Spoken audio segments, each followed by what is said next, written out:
అందరికీ నమస్కారం అండి. పోయిన సత్సంగంలో మోక్షకామము కలవారు స్వస్వరూప నిశ్చయమును వలయవలెను. మోక్షం కావాలని ఎవరైతే అనుకుంటారో ఆ స్వస్వరూప నిశ్చయాన్ని తెలుసుకోవాలని తప్పనిసరిగా ఆ జిజ్ఞాస ఉండాలన్నమాట. ఈ స్వతత్వాగమే మోక్ష హేతు. స్వ అంటే ఎవరికి వాళ్ళు, తత్వం అంటే అదే నేను అనేది ఏదైతే ఉందో, ఆగమం అంటే రాక. మోక్ష హేతు, మోక్షానికి హేతు కారణం ఏంటి? మోక్షం కావాలనుకునే వాళ్ళకి తను తాను విచారిస్తూ తెలుసుకోవాలనే సంకల్పం ఎప్పుడైతే దృఢంగా వచ్చిందో అప్పుడు తన యొక్క సంకల్పానికి తగిన గురువు వస్తాడు. ఆ జిజ్ఞాసకు తగ్గట్టుగా తన యొక్క జీవితం ధన్యం అవుతుంది. మరి అట్లా ఆ స్వతత్వావగమమే వచ్చినప్పుడు ఏం జరుగుతుంది? వాళ్ళకి గురువులు వస్తారు. గురువులు ఏం చేస్తారు? గురువులు సమాధిని చూపిరి. సమాధి అంటే ఏంటి అంటే మూలతత్వం ఏదైతే ఉందో పరమాత్మ తత్వం, ఈ జీవత్వం, ప్రకృతి మొత్తం కూడా లీనమైపోయి ఆ పరమాత్మతో ఏకత్వ భావనగా ఉండేది ఆదిలో ఏదైతే ఉందో దాంతో ఏకత్వం చెందే సమాధి స్థితిని చూపిస్తారు గురువులు. అనగా తన స్వరూపమును కనుగొనున్నట్లు చేతురని భావము. ఇదే యథార్థ స్థితి. తన స్వరూపం ఏంటి? ఆత్మే కదా, పరమాత్మ స్వరూపం కదా. ఈ శరీరం నేను కాదు, మనసు, బుద్ధి, చిత్తం, అహంకారం ఏమి నేను కాదనుకున్నప్పుడు మిగిలింది ఏంటి? పరమాత్మ. అదేమవుతుంది? అదే యథార్థ స్థితి. అట్లా చూపించేవాడు ఎవరైతే ఉన్నాడో అతడే పరమ గురువు. గొల్లవాడు తన భుజముననున్న గొంగలిని మరచి తిరుగునట్లా తన హస్తకంకణమును మరచి ఎక్కడనో పడిపోయినదని విచారించలాగున అజ్ఞానులు అవిద్యతే తన స్వరూపమును మరచి దేవుడు ఎచ్చోటనో ఉన్నాడని దేవాలయములకు, తీర్థములకు, అరణ్యములకు మనశ్శాంతి లేక గంతులిడుదురు. ఎట్లాంటి ఉపమానం చెప్పాడు? గొల్లవాడు తన భుజమునున్న గొంగళని మరిచి తిరుగునట్ల. ఆ భుజం మీద ఏమో గొంగళుంది, దాన్ని చూసుకోకుండా ఎక్కడో పడిపోయిందని ఎతుక్కుంటున్నాడు. మరి చేతులకి కంకణాలు ఉంటే గాజులు లాంటివి, అది చేతికే ఉంటే మర్చిపోయి ఎక్కడో పడిపోయిందని విచారిస్తున్నాడు, ఎతుక్కుంటున్నాడు. అట్లాగే అజ్ఞానులు అవిద్యతే తన స్వరూపమును మరచి, తను ఎట్లాంటి వాడు? ఆత్మస్వరూపం. అది మర్చిపోయి ఆత్మే దేవుడు. అసలు ఆ అహం బ్రహ్మాస్మి అంటే బ్రహ్మమే, అహం అంటే నేనే బ్రహ్మ అన్నాను కదా చెప్పింది వేదం. మరి దాన్ని మర్చిపోయి ఏం చేస్తున్నాడు? అజ్ఞాని అవిద్యతే దేవుడు ఎచ్చోటనో ఉన్నాడని దేవాలయములకు, తీర్థములకు, అరణ్యములకు మనశ్శాంతి లేక గంతులెడుదురు. మనశ్శాంతి ఎప్పుడు వస్తుంది? ఉన్న విషయాన్ని ఉన్నట్టుగా తెలుసుకుంటే మనశ్శాంతి వస్తుంది. ఒక వస్తువు పోయిందని వెతుక్కుంటున్నాం, ఆ వస్తువు దొరికితే అంతవరకు మనశ్శాంతి. మనం పోగొట్టుకున్న వస్తువు ఏంటి?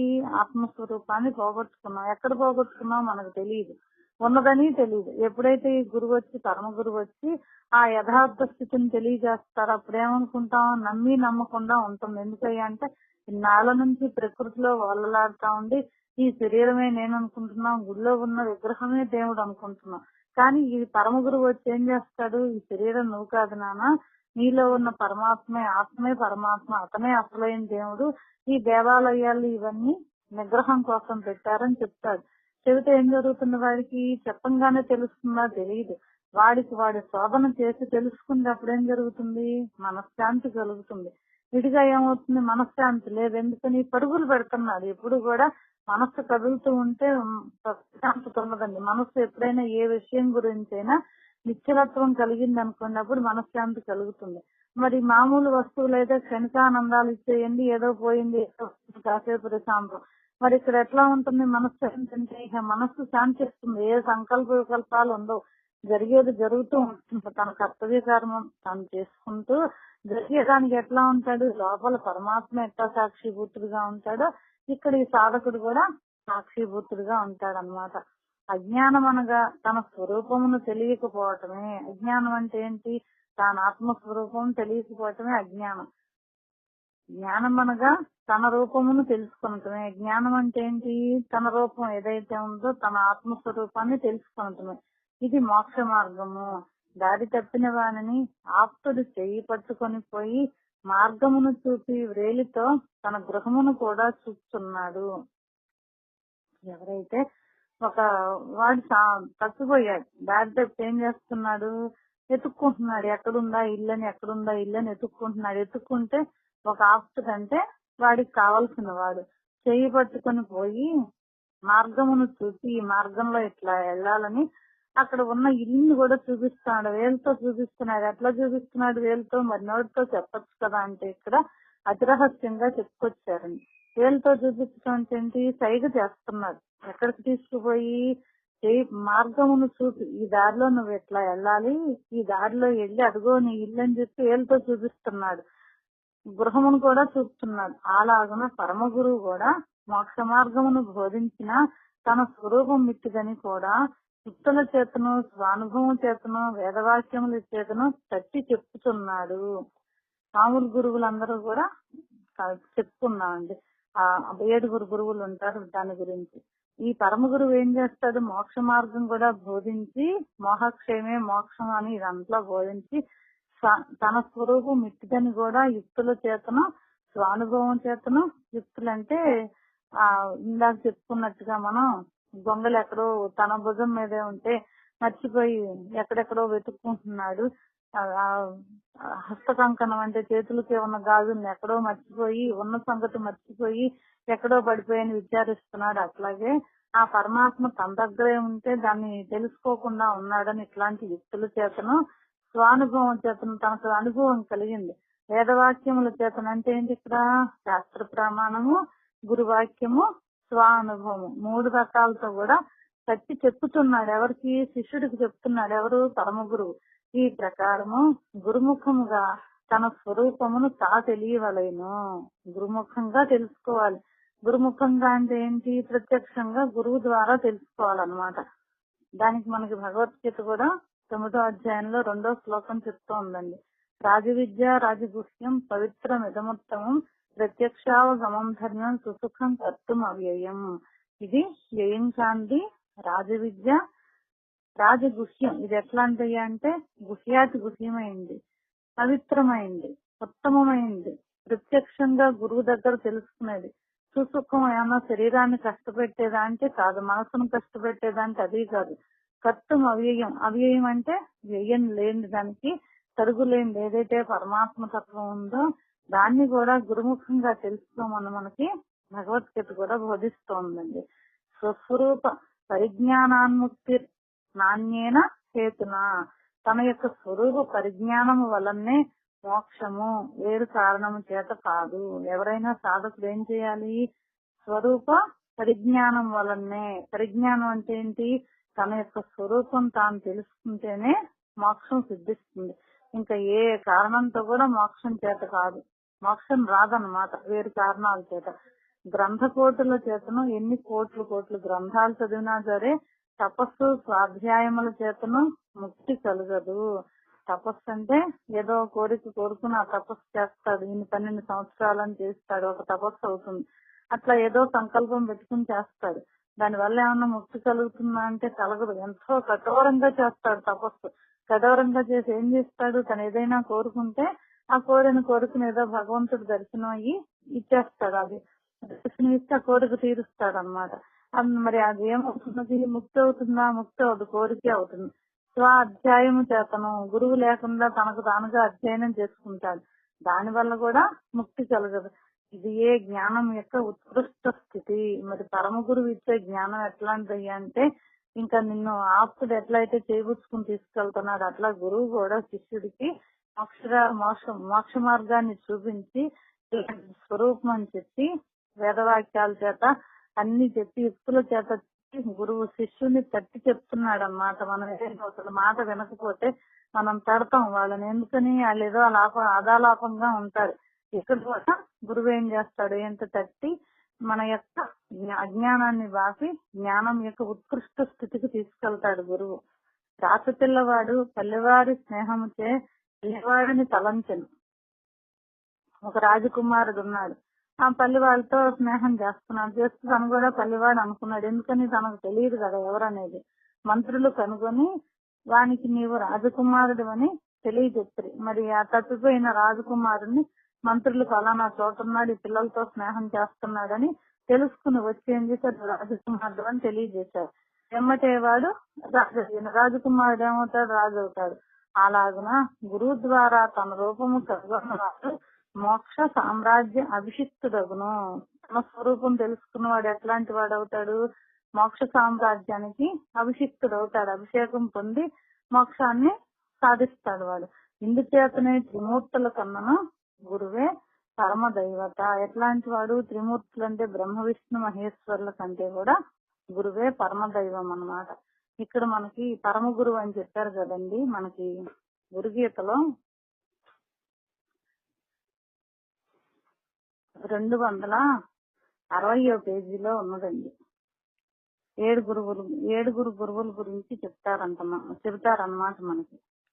ఓనమాలు మొదలుకొని అక్షరముల నేర్చి ఆత్మభాష్యములైన చక్క వ్యాకరణాది శాస్త్రముల అధ్యయనమును లెక్కగా చేయించినట్టు అధ్యాపకుడు శాస్త్రోపాధ్యాయుడు సూచిక గురువు అని ఓ పార్వతి తెలియమని ఈ గురుగీత అంతా కూడా శివుడు పార్వతికి చెప్తాడని. మనకు ఏదైనా ఒక శాస్త్రం తెలియాలంటే ఒకళ్ళకి చెప్పాలి. ఎందుకయ్యా అంటే ఒకళ్ళు వినేవాళ్ళు ఉండాలి, ఒకళ్ళు చెప్పేవాళ్ళు ఉండాలి. ఎందుకని?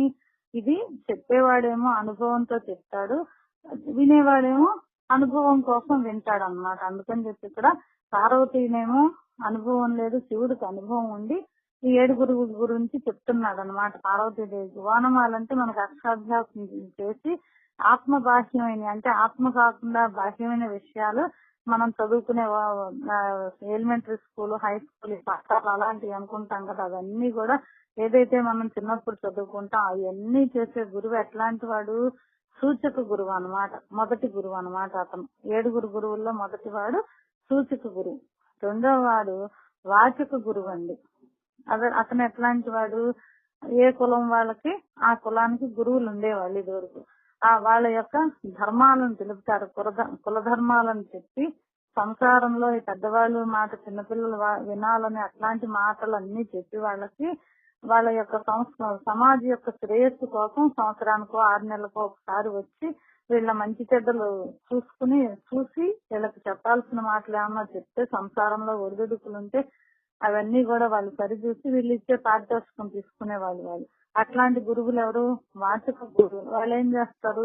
ఉపనయనాది కార్యక్రమాలను చేస్తారు. వాళ్ళు చేసి కులం యొక్క వాళ్ళ ఏదైతే ఉందో వాళ్ళ కట్టుబాట్లు అవన్నీ కూడా చెప్పి వాళ్ళని ఒక మంచి మార్గంలో పెట్టే వాళ్ళని వాచక గురువు అన్నారన్నమాట. రెండవ గురువు. తర్వాత మూడవ గురువు బోధ గురువు అండి. బోధ గురువు అంటే ఏంటి? పంచాక్షరి, అష్టాక్షరి, ద్వయాక్షరి, ఏకాక్షరి అని మహామంత్రములు ఉన్నాయి మనకి. ఆ మంత్రాలను ఉపదేశించే గురువుని బోధక గురువు అంటారన్నమాట. ఎందుకయ్యా అంటే ఈ సూచక వాచక గురువుల్లో కూడా ఈ గురువు శ్రేష్ఠుడు. సూచక గురువు ఏం చెబుతుంది? భౌతిక పట్టకూటి కోసం, గురువుల కోసం చెప్తుంది సూచక గురువు. తర్వాత వాచక గురువు ఎట్లా చెప్తాడు? సంసారంలో ఒడిదుడుకులను తప్పించి మంచి మార్గంలో ఉండేట్టుగా చెప్తాడు. ఇతనేం చెప్తాడు? బోధ గురువు జ్ఞాన సిద్ధికి, అంతఃకరణ సిద్ధికి మంత్రయోగం ముఖ్యమైంది. మంత్రము ఎక్కడొచ్చిందయ్యా అంటే మంత్రం మనలోనే ఉంది. మంత్రం ఎట్లా వచ్చిందయ్యా అంటే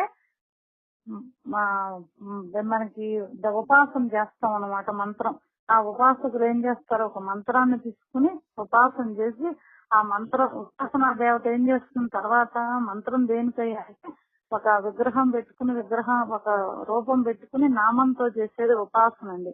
ఆ ఉపాసన మనం చేయగా ఆ దేవత కరుణించి ఏం చేస్తుంది? మన యొక్క స్వరూపము అద్వైత తత్వాన్ని బోధిస్తుంది. దానికి మనకి మరి అన్నమాచార్య ఉన్నాడండి, చాలా మంది ఉన్నారు. అన్నమాచార్య, మరి రామదాసు, త్యాగయ్య, వీళ్ళందరూ కూడా మహాత్ములు, పెద్ద పెద్ద వాగ్గేయకారులు. వీళ్ళందరూ కూడా ఎన్నో పాటలు రాశారు. మరి ముందు ఏం చేశారు? ఒక రూపాన్ని నామాన్ని పెట్టుకున్నారు. అన్నమాచార్య అయితే వెంకటేశ్వర స్వామిని పెట్టుకున్నాడు, రూపం పెట్టుకున్నాడు. మరి రామదాసు ఏం చేశాడు? రాముణ్ణి పెట్టుకున్నాడు, రూపం పెట్టుకున్నాడు. త్యాగరాజు కూడా రాముణ్ణి పెట్టుకున్నాడు, రూపం పెట్టుకున్నాడు. మరి చివరికి వీళ్ళు ఏమైపోయారు? అలౌకిక స్థితిలోకి వెళ్ళిపోయారు. మరి అలౌకిక స్థితిలోకి వెళ్ళినప్పుడు రూపం నామం ఉందా? లేదు. అందుకే మనకి అన్నమాచార్య సినిమాలోనండి చివరిలో అంతర్యామి అలసితి అంటాడు. ఎందుకని అంటాడయ్యా అంటే తనకి బోధ కలిగినప్పుడు పాటలు రాసి ఆ ఉపాసనా దైవం ఏం చేసింది? వెంకటేశ్వర స్వామి అనే దేవత అంతర్యామి రూపంలో తనకి అనుభవంలోకి వచ్చాడు అన్నమాట. వచ్చి ఏం చేశాడు? నేను అలసిపోయానిక ఇక నీ సేవ చేయలేని ఇన్ని కీర్తనలు రాశాను, 32,000 కీర్తనలు రాశాను, నేను అలసిపోయాను, నీలో ఐక్యం చేసుకోమని అడిగితే ఏమంటాడు? నీకు ఇంకా కొంత ఆయుష్ ఇస్తానంటే నువ్వు నటన సూత్రధారివి, నువ్వేదైనా చేస్తావు, నాకు ఇంకా ఆశ ఉన్నదానని నువ్వు పరీక్ష చేస్తున్నావు, నాకు వద్దు నాయన, నన్ను నీలో ఐక్యం చేసుకోమని చెప్పి అంతర్యామి నేను అలసిపోయానని చెప్తాడండి. మరి అంతర్యామి అంటే ఎవరు? అందరిలో ఉన్నవాడు, అంతటా ఉన్నవాడు. మరి ఈ గురువు ఎందుకని బోధ గురువు అది శ్రేష్ఠుడు అంటున్నాడు అయ్యా అంటే, సూచక గురువు కంటే వాచక గురువు కంటే బోధ గురువు శ్రేష్ఠుడు. ఎందుకయ్యా అంటే మంత్రాలు అవి బోధించి ఈ మంత్రం ద్వారా ఉపాసన పొందితే ఎప్పటికైనా సరే ఆత్మజ్ఞానానికి అర్హతను పొందుతాడనమాట. అట్లా అందుకని ఈ పవిత్రములకు మంత్ర గురువు ఉత్తములగును. ఎవరు? 3వ గురువు అండి, బోధక గురువు. 4వ గురువు ఎట్లాంటి వాడు? నిషిద్ధ గురువు. నిషిద్ధం అంటే ఏంటి? మనకి సమాజంలో చేయకూడని పనులు చేస్తూ ఉంటాడన్నమాట వాడు. మరి వాళ్ళకు కూడా ఒక గురువు కావాలి. అతను ఎట్లాంటి వాడు?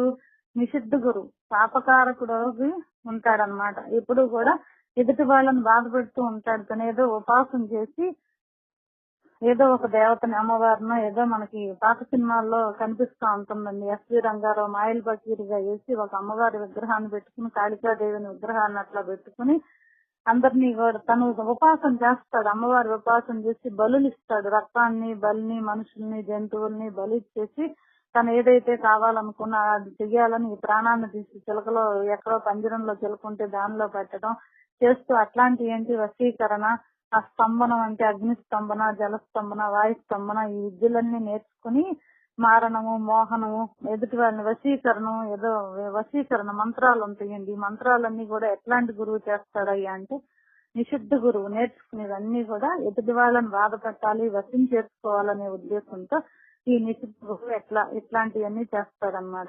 ఈ నిషిద్ధ గురువుని వదిలిపెట్టమని చెప్తున్నాడు అనమాట.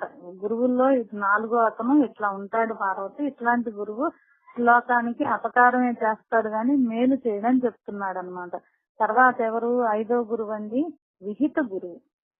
విహిత గురువు ఏం చేస్తాడు? సాధన చతుష్టే సంపత్తి చెప్తాడు. సాధన చతుష్టే సంపత్తి అంటే నిత్యానిత్య వస్తు వివేకం, హేమోత్రార్థ ఫలభోగ విరాగము, సమాధి శక్తి సంపత్తి, ముముక్షత్వం అని 4 రకాలు ఉంటాయండి సాధనలు. చతుష్టయం అన్నమాట 4. ఈ శిష్యుడికి దృఢీకరిస్తాడు, గట్టిగా చెప్తాడు. చెప్పేం చేస్తాడు? ఇట్లాంటి మహానుభావుడే విహితం చేస్తాడు. తనకి హితం చేస్తాడు. ఎవరైతే వింటాడో శిష్యుడికి లోకానికి కూడా హితం కలుగుతుంది. ఎందుకని? వినంగానే ఇదంతా ఉట్టిదేను. ఎందుకయ్యా అంటే యుక్త విచక్షణ జ్ఞానంతో నిత్యం ఏంటి, అనిత్యం ఏంటి అని చెప్తాడు. ఆత్మసత్యం, జగత్తు మిథ్య అని ఇలాంటివన్నీ చేసి శిష్యుడికి తత్వజ్ఞానాధికారి అవుతాడు. ఎవరు? ఇట్లా చెప్పిన గురువు దగ్గర నేర్చుకున్న శిష్యుడు ఎట్లా ఉంటాడు? తత్వజ్ఞానానికి అధికారి అవుతాడు అనమాట. ఆయన ఏం చేస్తాడు? జీవ బ్రహ్మ అభేద తత్వమును ఉపదేశిస్తాడు. బ్రహ్మజ్ఞాన గురువును తెలుపుతున్నారు. ఇట్లా ఏమీ లేదు, పరమాత్మ అంతా ఇట్లా ఉంటాడు, ఇట్లా చేస్తాడని చెబుతాడు అనమాట. అట్లా నోటితో చెబుతాడు. విహితం అంటే మంచి చేస్తూ ఉంటాడు. వాళ్ళు సాధన చేపిస్తూ అంతా చెప్పి. అది 5వ గురువు అండి. తర్వాత ఎవరు? 6వ గురువు అనమాట. ఎవరు? కారణ గురువు. సాధన చేపిస్తే సంపత్తి చెప్పేవాడేమో విహిత గురువు. కారణ గురువు ఎవరు? మనకి 4 వేదాల్లో 4 మహావాక్యాలు ఉన్నాయండి. తత్వమసి, అహం బ్రహ్మాస్మి, ప్రజ్ఞానం బ్రహ్మ, ఐమాత్మ బ్రహ్మ అని చతుర్విధ మహావాక్యాలు ఉన్నాయి. వీటి లక్ష్యం ఏంటి? ఈశ్వర చైతన్య రూపం జీవ బ్రహ్మైక్యమును బోధించి అనాదిగా జీవ బ్రహ్మ అభేదముతే వెనువెంట వచ్చుతూ నానాజనన మరణముల నొసగు తీవ్ర మహావ్యాధిని నిశ్శేషముగా నశింపజేయ మహాత్ముడు కారణస్య గురువు. బ్రహ్మజ్ఞాన కారకుల గుర్తే కారణ గురువు అని ఓ పార్వతి తెలియమా అని శివుడు చెప్తున్నాడు అనమాట. ఎట్లా? తత్వమసి, అహం బ్రహ్మాస్మి, విజ్ఞానం బ్రహ్మ, ఐమాత్మ బ్రహ్మ అని ఈ 4 మహావాక్యాల గురించి చెప్తాడు. కారణ గురువు అన్నమాట. 6వ గురువు అన్నమాట. ఇక 7వ గురువు ఎట్లాంటి వాడు? పరమ గురువు. ఇందాక మనం చెప్పుకున్నాం కదా 7వ గురువు గురించి, పరమ గురువు అని. అతను ఎట్లాంటి వాడు? దివ్య జ్ఞాన స్వరూపుడు, సాక్షాత్ ఈశ్వరుడేనమాట. అతను ఇక శాస్త్రములు ఇవన్నీ దృష్టాంతములు ఇవన్నీ కూడా వీటన్నిటితో కూడా చెప్తూ అవాంగ్మానస గోచరము జీవబ్రహ్మ తత్వము బోధపడినది కాదు. ఆ జీవబ్రహ్మ తత్వం ఎట్లాంటిది, వాక్కుకి మనస్సుకి అందేది కాదు. శరీరం అసలు జడమేననుకోండి, వాక్కు మనస్సు చైతన్యమైనా సరే వీటితో కూడా అందదు, త్రికరణాలకి అందదు అనమాట. అది ఆ తపో ధ్యానాదుల చేత ఆ తత్వం గోచరం కాదు. తపస్సు చేసినా ధ్యానం చేసినా అర్థం కాదు. ఇట్లు దుర్వగాహమయ్యే పరమతత్వమును సకల సందేహములు మరి ఎన్నొస్తా ఉంటే సాధకుడి పరంపరగా వచ్చుతున్నను క్షణములోనెల్లా జ్ఞానముద్రేగు చిన్ముద్ర చేత నశింపజేసి బోధిస్తాడు. ఆ మహానుభావుడు ఎవరు? పరమ గురువు. ఆ చిన్ముద్ర అంటే మామూలుగా మనం ముద్రలు వేసుకుంటామండి ముద్రా శాస్త్రంలో. ఈ ముద్రలు కాదు. ఈ పరమ గురువు ఏం చేస్తాడు, లోపల ముద్రలోని ముద్ర తెలుసుకోమంటాడు వేమన యోగి. అట్లాగే మన శరీరం అనేది ఈ దేవాలయంలో పరమాత్మ ఎక్కడుంటాడు, ఎట్లా ఉంటాడు, ఎట్లా సాధన చేస్తే నువ్వు పరమాత్మ దర్శనాన్ని పొందుతాడని ఇందాక సమాధిస్తుని చూపిస్తారని చెప్పుకున్నాం కదా మనం వివేక చూడమనిలో. అట్లాగే తన యొక్క స్వరూపాన్ని చూపిస్తాడు. జీవుడికి బ్రహ్మకి వేరు లేదు, జీవుడే బ్రహ్మమని, అదే అసలైన నీ యథార్థ స్థితిని యథార్థ రూపమని ఈ పరమ గురువు తెలియజేస్తాడనమాట. అట్లాంటి వాడే పరమ గురువు అని చెప్పి మనకి ఈ దీంట్లో చెప్తున్నారనమాట గురుగీతలో. ఇట్లాంటి పరమ గురువే విలక్షణంగా ఉంటాడు. ఇట్లాంటి గురువు ఎందుకని కనిపించట్లేదు అంటే మనకి భగవద్గీతలో కూడా చెప్తాడు, ఇట్లాంటి వాళ్ళు అరుదుగా ఉన్నారు. నేను ఎప్పుడో మనువుకు చెప్పాను, ఇక్ష్వాకు చెప్పాను, ఒకళ్ళ ద్వారా ఒకరికి వచ్చింది జ్ఞానం అని చెప్పి ఏవం పరంపరా ప్రాప్తం ఇమం రాజరిషో విధు సకాలే నేహమహత యోగో నష్ట పరంతప అని మనకి గీతలో చెప్తాడు. ఎందుకని పరంపరంగా వచ్చింది ఈ విద్య, కానీ ఇప్పుడు లుప్తమైపోయింది, నీకు చెప్తున్నాను అన్నాడు. ఎప్పుడు భగవద్గీత అర్జునుడికి చెప్పినప్పుడే ఈ మాట అన్నాడు. మరి అప్పటికి ఇప్పటికి ఎప్పటికీ కూడా ఈ పరమ గురువులు కనిపించట్లేదు అనమాట. కాబట్టి ఇట్లా సప్త గురువులు కూడా 7 గురువులు ఉంటారు. ఇందులో మహాబాతి ఎవరయ్యా అంటే విశుద్ధ గురువు. ఇట్లాంటి గురువును విడనాడి మిగిలిన 6 గురువులు కూడా స్వీకరింపు తగిన వారే. ఎందుకని స్వీకరింపు తగిన వాడంటే సూచక గురువేమో మనకి చదువుకోవడానికి అక్షరాలు అవి ఓనమాల దగ్గర నుంచి వ్యాకరణం అది నేర్పుతాడు. వాచిక గురువేమో లోకానికి హిత చేసి ఆ కుల గురువుగా వచ్చి మంచి మాటలు చెబుతాడు. ఈ తర్వాత బోధక గురువేమో మంత్రాలు చెప్తాడు. ఏంటివో నమో శివాయ, నమో నారాయణాయ ఇట్లాంటి మంత్రాలు చెప్పి ఉపాసన మార్గం చూపిస్తాడు. నిషిద్ధ గురువేమో లోకానికి చేస్తాడు. కాబట్టి అట్లాంటి గురువుని అసలు పేరు పెట్టిన నిషిద్ధ గురువు. కాకపోతే మరి లోకంలో ఇది కూడా ఒక విద్య ఉన్నది కాబట్టి ఇట్లాంటిది మన సిద్ధ గురువుల్లో ఇదొకటి వర్ణించారన్నమాట. విహిత గురువు ఏం చేస్తాడయ్యా అంటే మనకి సాధన చతుష్టయ సంపత్తిని తెలియజేస్తాడని. కారణ గురువు ఏం చేస్తాడు, అహం బ్రహ్మాస్మి తత్వమసి ఐమాత్మ బ్రహ్మ అని చెప్పి ఈ మహావాక్యాల 4 గురించి చెప్పుకొస్తాడు. పరమ గురువు ఏం చెప్తాడయ్యా అంటే నీ యొక్క స్వరూపాన్ని నీకు తెలియజేస్తాడని చెప్పి మనకి గురుగీతలో ఉన్నదండి. మనకి ఇక్కడ సందర్భానుసారంగా వివేక చూడమనిలో కూడా ఈ పరమ గురువు చేత వచ్చింది కాబట్టి మనం ఇక్కడ చెప్పుకోవటం జరిగింది. మరి దీనికి వేమన యోగి 2 పద్యాల ద్వారా మనకు తెలియజేస్తున్నారండి. అసలు గురువు ఎవరు? పరమ గురువే తానైతే గురువు తానైనను హరుని తాజును బ్రహ్మలోకమితడు పారదూపు శిష్యుని అరసి తట్టి చీకటి బాపురా విగ్రామ వినుదవేమా. అసలైన గురువు తానైతే ఏం చేస్తాడు, హరుని చూపిస్తాడు. హరుడు అంటే ఎవరు?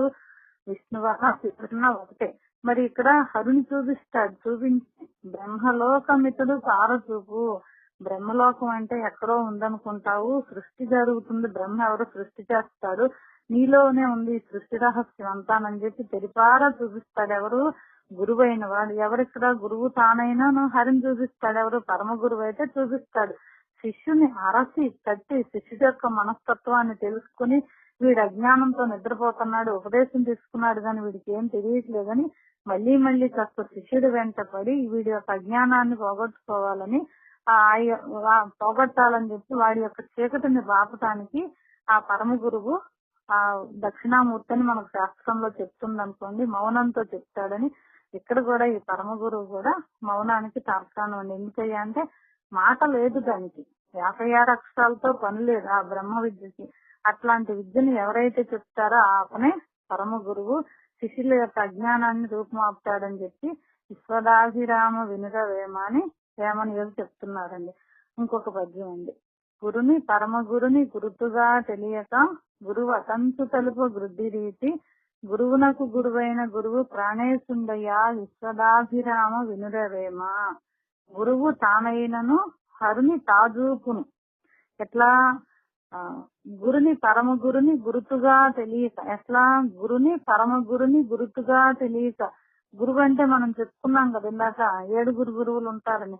మళ్ళీ ఆ గురుని పరమ గురుని గురుతుగా తెలియక. ఏంటి పరమ గురుకు గుర్తేంటి? మౌనం. మంత్రం చెప్పడు, బోధించడు, అక్షరాలు నేర్పడు, తత్వం చెప్పడు, సాధన చేస్తే సంపత్తి చెప్పడు, నిషిద్ధ తత్వం ఏ రకాలు 6 చెప్పకుండా పరమ గురువు ఏం చెబుతాడు? గురుతుగా తెలియక. ఎందుకని? నీకు తెలియక గురువు అటంచు తలుపు వృద్ధి రీతి. వీళ్ళందరూ కూడా గురువులే. కానీ మరి పరమ గురువు దగ్గరకు వచ్చాడు గురువులా అంటే గురువులే కానీ కాదు. ఎందుకయ్యా అంటే ఇక్కడ మౌనంతో చెప్పుకొస్తాడు ఈ గురువు. కాబట్టి గురుతుగా తెలియక గురువు అటంచు తలుపు వృద్ధి రీతి. గురువే అనుకోవటం వృద్ధి రీతి. ఎందుకని? మీకు జ్ఞానానికి సాధనాలు కాని వాళ్ళు జ్ఞానం కాదు. ఎందుకయ్యా అంటే మనం అన్ని మెట్లు ఎక్కేసాక మేడ ఎక్కేసాక మెట్లతో పని ఉందా? మెట్లతో పని లేదు. కానీ ఎప్పుడు కావాలి మెట్లు? కింద ఉన్నప్పుడు మెట్లు కావాలి. మనం అక్షరాలు నేర్చుకున్నాం అంటే, పదాలు చదువుకున్నాం, వాక్యాలు చదువుకుంటున్నాం అంటే ఏంటి? ముందు ఏం కావాలి? పునాది అక్షరాభ్యాసం కావాలి, అక్షరాలు కావాలి. ఇవన్నీ నేర్చుకున్నాక ఏం జరిగింది? అక్షరాలన్నీ ఎక్కడికి వచ్చేసినాయి? మనం చదువుకునే పాఠాల్లో వాక్యాల్లోకి వచ్చేసినాయి. అట్లాగే ఈ పరమ గురువు తత్వం తెలుసుకున్నాక ఏమవుతుంది? వీటితో పని లేదు. తనకే సాధనలోనే తనకు అనుభవం కలుగుతుంది. కాబట్టి గురుని పరమ గురుని గురుతుగా తెలియక గురువు అటంతు తలుపు వృద్ధి రీతి. నీకు వృద్ధి అంటే నువ్వు అజ్ఞానంలో అవిద్యలో ఉన్నావు కాబట్టి నీకు తెలియట్లా. గురువునకు గురువైన గురువు ప్రాణేశ్వరుడయ్యా. ఈ గురువులందరికీ కూడా ఎవరు గురువు? ప్రాణేశ్వరుడు. ఎట్లా ఉన్నాడు? ప్రాణ రూపంలో అందరిలో ఉన్నాడు, ఈశ్వర రూపంతో ఉన్నాడని వేమన యోగి మనకి పద్యం ద్వారా చెప్తున్నారన్నమాట. విశ్వదాభిరామ వినురవేమ అని ఆ పరమ గురువు తత్వాన్ని మనకు వేమన యోగి ఈ పద్యం ద్వారా తెలియజేశారండి. తర్వాత త్రిమూర్తుల కన్నా కూడా గురువు గొప్పవాడని చెప్తున్నాడు. మరి గురువు ఎట్లాంటి వాడయ్యా అంటే గురువు సృష్టి చేస్తాడు, స్థితి చేస్తాడు, లయం చేస్తాడు. ఎవరిని? శిష్యుణ్ణి. మరి ద్విజన్మ అంటారండి. బ్రహ్మ విద్య పొంది ఉపదేశం తీసుకుంటే మళ్ళీ జన్మెత్తాము, బ్రహ్మజ్ఞానం పొందాము అంటారు. ఏంటి? ఇంతకు ముందు దాకా ఎట్లా ఉన్నాడు శిష్యుడు? అజ్ఞానంతో అవిద్యతో కూడుకుని ఉన్నాడు. మరి బ్రహ్మజ్ఞానం తెలుసుకుంటే ఏమైంది? ఇప్పుడు దాకా శరీరమే నేనని దీంతో తాదాత్మ్యత చెంది ఉన్నాడు. మరి పరమ గురువు వచ్చి ఏం చేశాడు? నువ్వు శరీరం కాదు ఆత్మవని చెప్పి కట్టి లేపి నీ యొక్క జ్ఞానాన్ని బాగుతున్నాడు. కాబట్టి ఆ ఉపదేశం ఏంటంటే సృష్టి చేయటం ఉంది. ఎందుకయ్యా అంటే నువ్వు శరీరం కాదు ఆత్మవి అని సృష్టి చేయటం. అంటే ఏం చేస్తున్నాడు? గురు బ్రహ్మ, గురు విష్ణు, గురుదేవో మహేశ్వర అని మనకు ఉంది కదా. గురు సాక్షాత్ పరబ్రహ్మ అని ఉంది కదా మనకు. కాబట్టి గురువు ఏం చేస్తున్నాడు? సృష్టి చేస్తున్నాడు. తర్వాత ఏం చేస్తున్నాడు? తన యొక్క మాటలతో యుక్తులతో వాడుతూ పోషిస్తున్నాడు. తర్వాత ఏం చేస్తున్నాడు? లయం చేస్తున్నాడు. ఎట్లా లయం చేస్తున్నాడు? శివుడు మరి సృష్టి మొత్తాన్ని లయం చేస్తాడు. త్రినేత్రం వస్తుంది శివుడికి అని చెప్పుకొస్తాము మనకు శాస్త్రంలో. శివుడు ఏం చేస్తాడు? లయం చేస్తాడు. గురు బ్రహ్మ, గురు విష్ణు, గురుదేవో మహేశ్వర, గురు సాక్షాత్ పరబ్రహ్మ తస్మై శ్రీ గురువే నమః అని ప్రతి వాళ్ళ మొట్టమొదట ఈ గురు శ్లోకం చదువుకుంటామండి ఏ పని చెయ్యాలన్నా సరే. మరి గురువు అంటే ఎట్లాంటి వాడు? ఎందుకని ఈ శ్లోకాన్ని అంత ముఖ్యత ఇచ్చారు? ఇక్కడ కూడా మనకు త్రిమూర్తుల కన్నా గురువే పరమదైవం ఎందుకు ఇచ్చాడయ్యా అంటే త్రిమూర్తులు 3 పనులు చేస్తారండి. ఈ 3 పనులు కూడా గురువు ఒక్కడే చేయగలడు. ఎట్లా? మళ్ళీ జన్మిస్తున్నాడు, పోషిస్తున్నాడు, లయం చేస్తున్నాడు. మళ్ళీ జన్మ అంటే ఉపదేశం ఇస్తున్నాడు. ఎవరైతే ఆ సాధకుడు తన చెంతన చేరి ఉంటాడో వాళ్ళని పోషిస్తాడు. పోషించటం అంటే ఏంటి? మామూలుగా అయితే తిండి పెట్టడం పోషించటం అంటామండి. కానీ ఇక్కడ విద్యని పోషిస్తాడు గురువు.